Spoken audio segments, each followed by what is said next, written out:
All right, welcome to part 3 of Steps to Finding Mix for Beginners. This is Noreen Smith, theconnectedvoice.com with the Connected Voice Vocal Studio. So neutral larynx is what we're covering today. So we covered release, connect, and today is neutral larynx, and the next video will be building strength.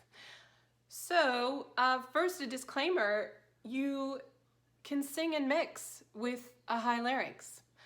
It's just not as pleasant, and there's a lot more strain involved. Vibrato won't work as well. It will wear out your voice really quickly, but it can be done. And sometimes I have singers that come in and they need to find a way to safely sing in a character voice, and I need to be able to get them there where their larynx is supposed to be high because they need it for a job. And so what we do is just help them get it to a place where it's not squeezing and it feels as easy as possible so that they can use their voice for other work. Some people use it just a moment in a song to express one phrase, one part of a song in a different way. So it's not off limits. However, in general, we want singing to be with a neutral larynx. Now, this is something that is, on one hand, it's super easy to get feedback on, because if you put your hand on your neck and if you swallow, you're going to feel that bump go up. And if you fake a yawn, you're going to feel that bump go down.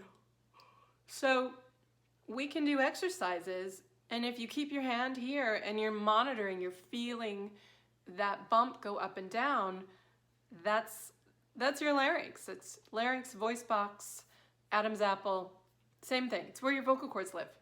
So we have real-time feedback where you can feel this going up or down with pitch.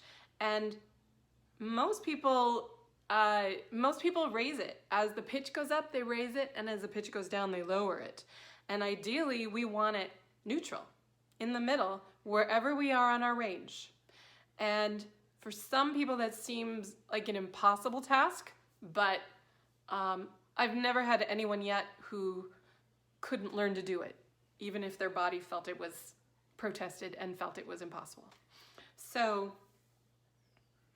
here's a little example of me singing with a neutral larynx and a high larynx.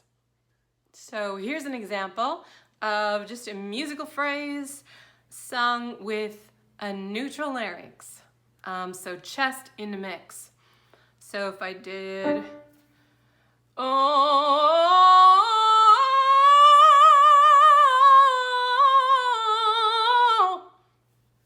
and now if I did that same musical phrase, I could do it with a high larynx and a mix. But I personally, it does not feel comfortable, and it also, I don't love the sound. So, same phrase. It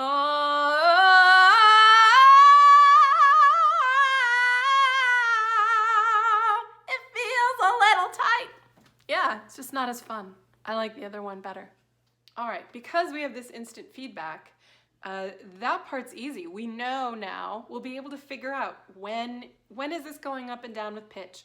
Am I keeping it, or am I keeping it neutral? You have that feedback. However, it can be a bit of a journey for a lot of people to actually get their body to cooperate. And I have some tricks for that to kind of just introduce this concept to your nervous system for the first time. So one of the ways we do that is we go totally extreme. We're going to go extreme to the other end. We're going to, if your larynx, for most people, wants to pull up as the pitch goes up, you'll notice if I was singing like,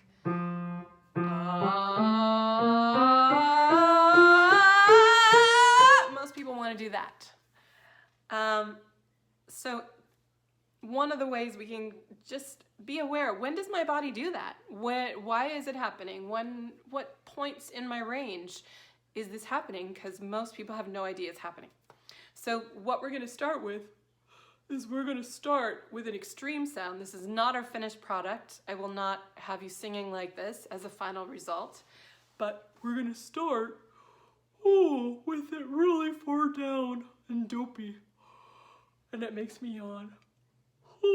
So, and you can even try something that some students have found helpful is, and this is just a side note, little experiment to try, is if they really have a hard time with it, they'll actually use a yawn as an opportunity to vocalize, because when you're yawning, your voice box is in the furthest down position it can. So if your body says, oh, I can only sing these notes, this range with my larynx up, this actually, every time you yawn is an opportunity to go, oh, can I sing a higher pitch before my yawn's over?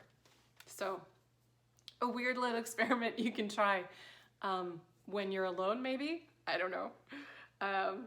All right, so I'm gonna do this for everybody at the same time, because we're gonna start. So in the key of F, so gentlemen can start down there and ladies there. So what we're gonna do is I want you to put your hand there. You're gonna physically drop your larynx into that yawn position, and you feel it drop, you feel it go all the way down, and we're gonna sing into that position. So you wanna, before each exercise, you wanna just lock into that position and sing into this position. And of course, your body's gonna rebel on you a little bit here and there, but do your best. So we'll start with this one. So you're gonna go on, we're gonna do the word book without the K. So we're gonna go boo, boo, boo, boo.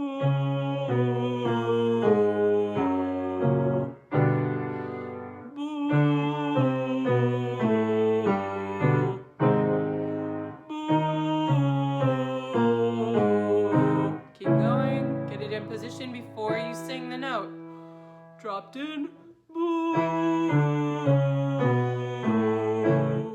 Now, as we go higher, just for your own information, every time you get it dropped and in position, and as soon as you go to vocalize, it pops back up, I want you to just put your hand up. And it's only for your information, but it's kind of just an indicator of, oh, this is where my body's getting involved and trying to pull and stretch the vocal cords in a way that they don't need to be. And we can start changing that muscle memory. So we're gonna go up here. So same thing, get it in position, and you're gonna drop it, and then sing into that.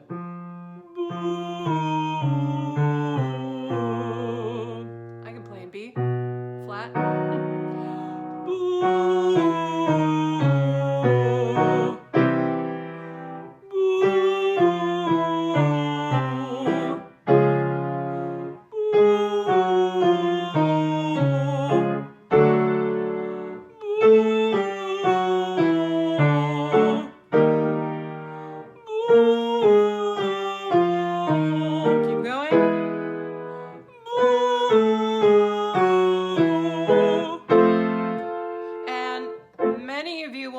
That by this time, it's done that a bunch of times.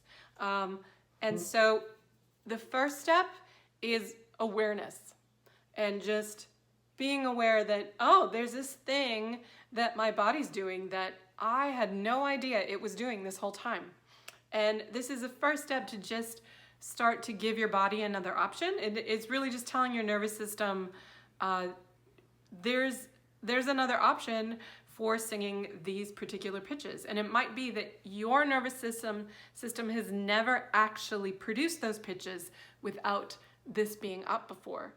And it just opens up so much more vocal range. It takes tightness away, it gives you a fuller sound. There's a whole group of harmonics that we introduce that warm up the sound and are just so nice for the ear to pick up. And it's less strain, vibrato will flow so much better. It's totally worth it. But for some people, they've just never experienced certain pitches without that happening. So the more you can do this and drill it, you can do it in the shower, do it if you drive, whenever you're in the car, whenever you're kind of doing something mindless that you can just kind of mess around with it. You can do it really quietly anywhere you are. And you have that feedback. As soon as it's coming up too much and you just can't stop it, then take a break. But if you feel like you're consistently able to do it and keep it down, the more you drill it, the more your nervous system will accept that there's a new way that we could make sound. All right, I'll see you at the next one.